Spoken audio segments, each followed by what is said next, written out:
From the Drug Enforcement and Policy Center at The Ohio State University, this is Drugs on the Docket.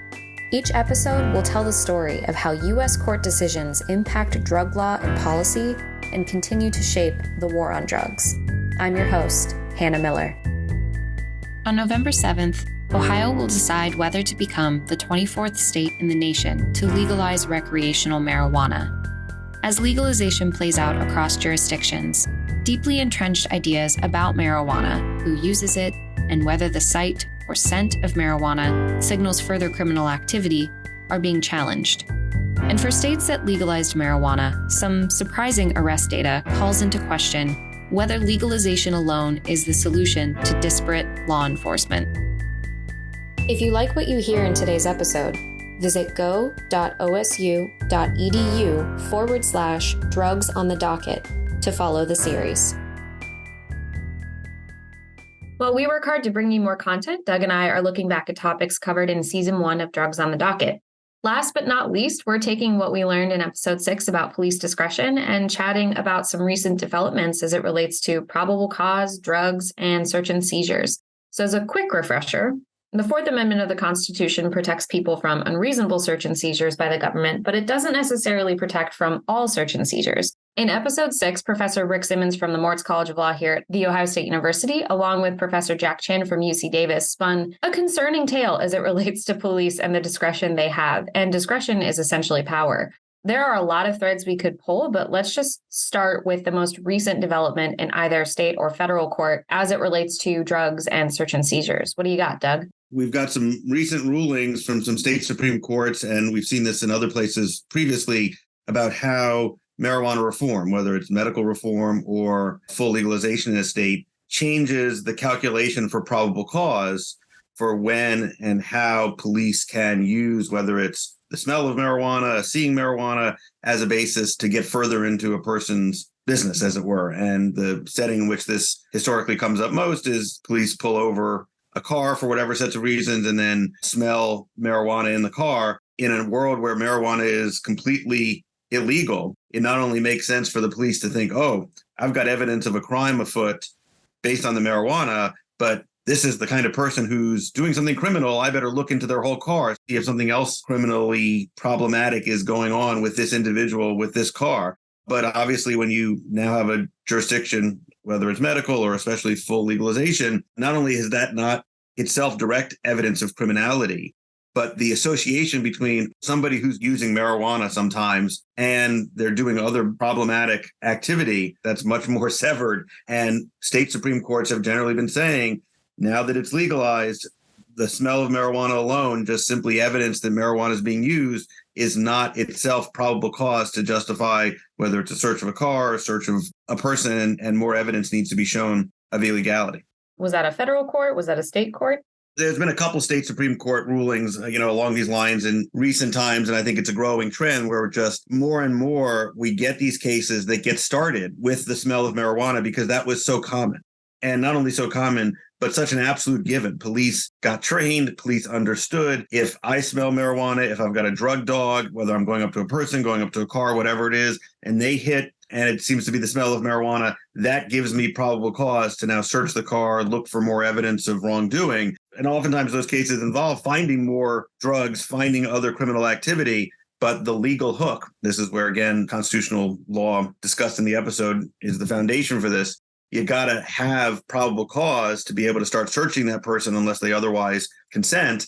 And that's what courts are now saying in a number of these kinds of cases. Sorry, we don't think that's probable cause. You can't just use the smell of marijuana. A couple nuances to add here. Just about every state that's legalized marijuana, whether medically or recreationally, have possession limits. And of course, it's still illegal to sell unless you've got one of the licenses and are otherwise doing it the way you're allowed to in the state.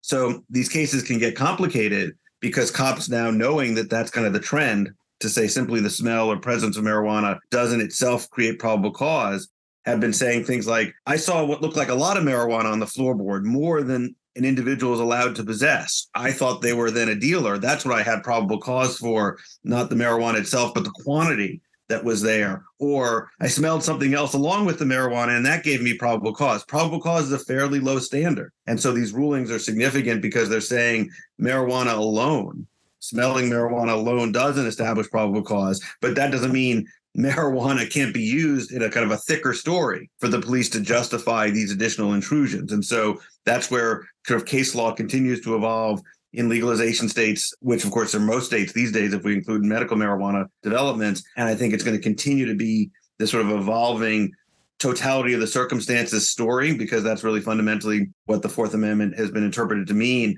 There's no bright lines, oh, this is always probable cause or this is never probable cause. We've got to look at all the circumstances. Though, again, what really is the evolution is most courts in the Prohibition era said simply smelling marijuana or claiming you saw marijuana is always going to amount to probable cause.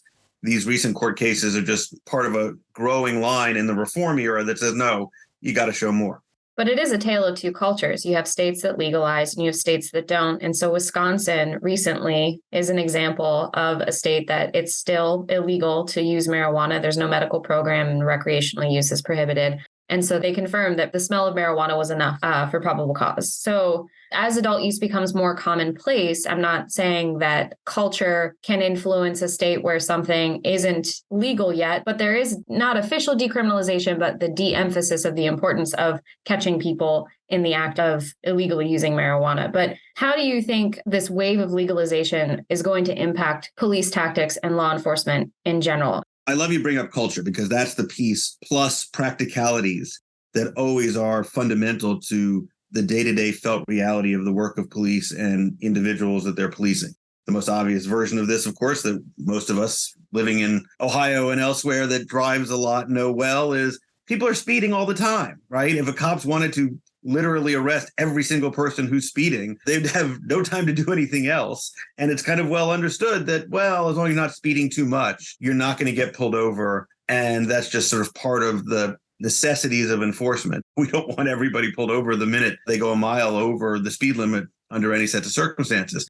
Well, that culture carries over to drug enforcement in all sorts of ways, right? We don't have very many police, to my knowledge, raiding college campuses to get underage drinkers, even though that may be even more prevalent on college campus than speeding, right? And, likewise, we certainly don't have drug raids going on in certain neighborhoods at certain times. The point being, that's culture, right? That's not the law. Is it culture or is it bias? You put your finger beautifully on the reality that all sorts of human factors shape culture, right? And so some of those human factors we might want to call bias, right? Other of those human factors we're likely to call good sense, because there's all sorts of reasons why we don't want cops using their time going on college campuses, breaking up parties whenever they think there's a 20-year-old going to the keg. That's just not a good use of resources. And of course, we've set our drinking age at 21, not because we really think it's so terrible for 20-year-olds to drink, but because there are other consequences that come from making alcohol available at that point. And I bring up the alcohol analogy because I think we're in a transition period vis-a-vis marijuana. We're at a point where more and more people are thinking not just it's not a big deal, but that it ought not, even in larger quantities, be seen as something that's kind of associated with criminality. We ought to kind of leave it alone unless there's some other warning flags, other reasons to be concerned about a person's behavior vis-a-vis themselves or others. And that transition means a culture, whether it's among an older generation that maybe instinctually more than thoughtfully associated marijuana use with other dangerous activities and other criminality, a younger generation that may have their own sets of biases about certain types of marijuana use. We've got biases about certain types of alcohol use. Seeing somebody drinking wine leads us to have certain cultural reactions that look different than if they're drinking beer, than if they're drinking hard alcohol. It goes as far as if they're drinking alcohol from a bag, that looks different to us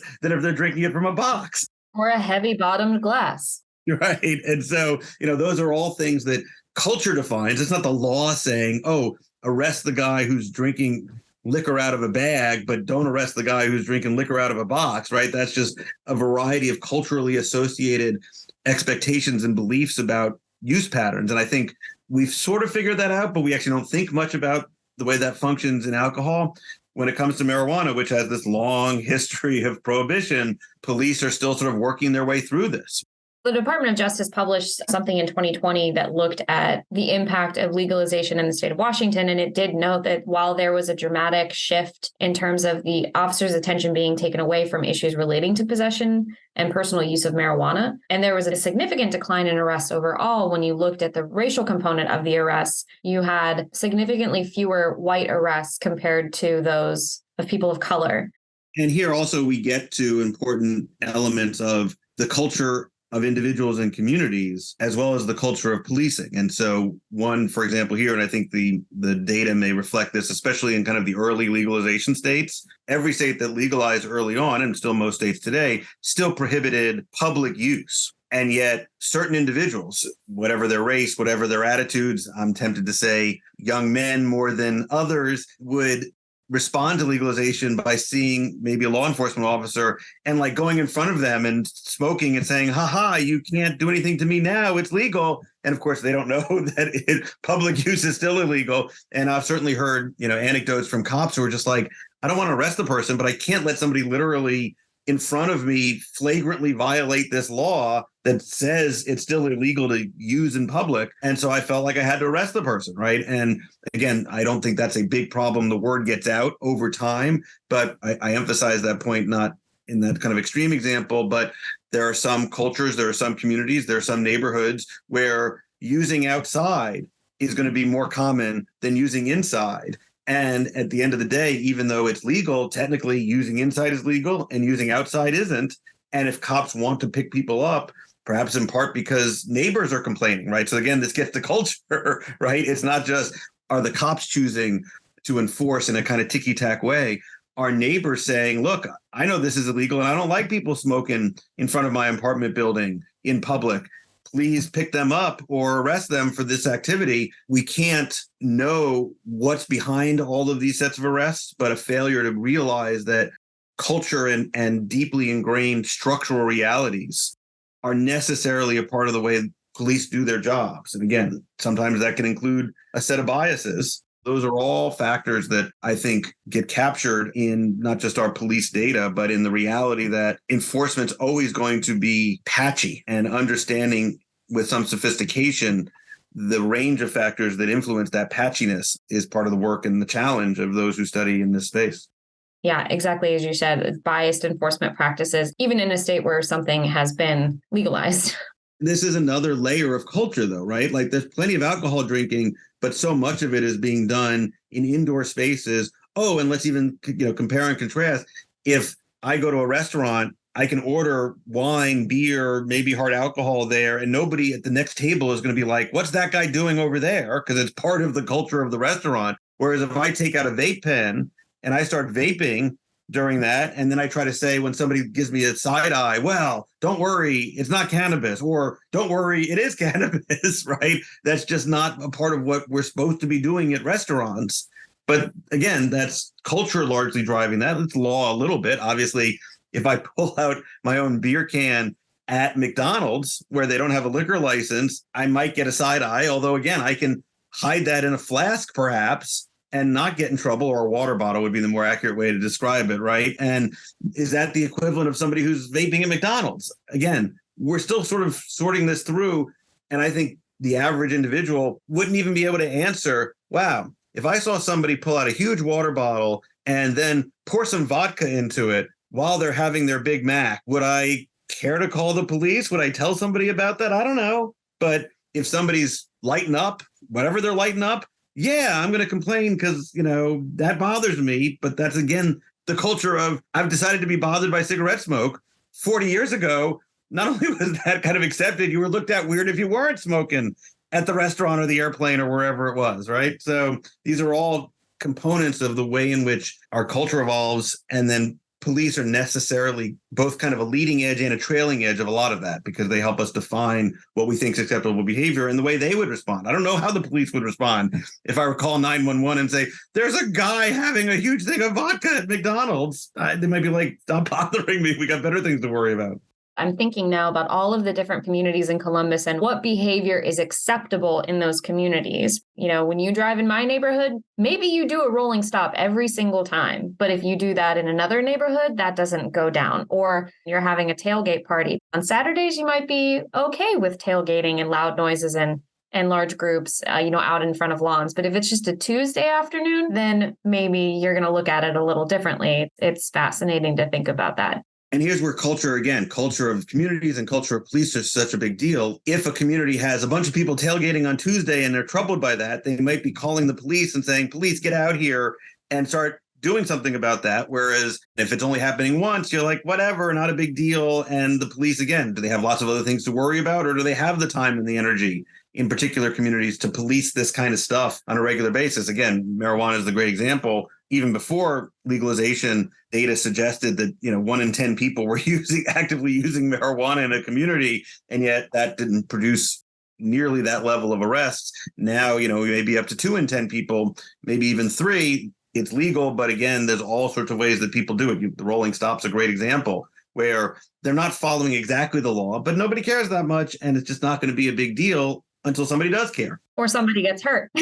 Right, exactly. Yeah, so true. And so much a part of how inherently reactive policing has to be. And maybe that's a good way to kind of, sort of wrap up this basic conversation is, to some degree, marijuana use used to be integral to visions of proactive policing. And in fact, I think this was discussed a little bit in the main episode, policies of stop and frisk and all sorts of like broken windows policing, where there was a sense of, here's a community that's in trouble, we should really flood with police. And among the justifications for that is, if we stop a lot of people and really get into their world, we'll discover drugs and we'll discover guns and we'll discover all this stuff by being proactive. And I think very much marijuana was seen as a useful part of that story. Now that marijuana is legal, it's less of a justification for that kind of proactive activity. We may see a lot more reactive policing, but that doesn't necessarily mean it's going to be less biased, right? I think that's the study you cited earlier. Less enforcement often tends to be more disparate enforcement. The jurisdictions with the lowest incarceration rates tend to have the most people of color disproportionately incarcerated, because as you're shrinking the size of the criminal justice footprint, often it's the privileged who kind of get the benefit of that first. And so whether it's less arrests mean ultimately less arrest of privileged people, not more marginalized folk, less convictions, less incarcerations. But at the end of the day, if you're shrinking it so much that lots of people are still benefiting, even if it's not an equal benefit, that's often, in my view, the game becomes worth the candle. But those are things to keep in mind, is the way in which even reactive policing, even limited policing, that's not going to ensure less disparate policing. It might, statistically speaking, increase the disparity, though we have less overall law enforcement criminalization in our lives across the board. Just because weed is legalized does not mean that police are not going to go looking for illicit activity related to that substance, right? Who's likely to be falling in line with legal practice and illegal practice? And the great variation on this that was well documented coming out of Colorado right when they were the first state to legalize is arrests of adults dropped precipitously, but juvenile arrests actually went up significantly. And the story being told there was law enforcement was like, not only I'm used to arresting people for marijuana and I'm not able to arrest people for adult use anymore because that's legal, but juvenile use is still illegal. And there were plenty of juveniles still using. So their resources got devoted that way. But also, like you're sort of suggesting, there's maybe even some pressure enforced more toughly around the perimeters of what is legal, right? Part of how you protect the legal market is to go after the illicit market.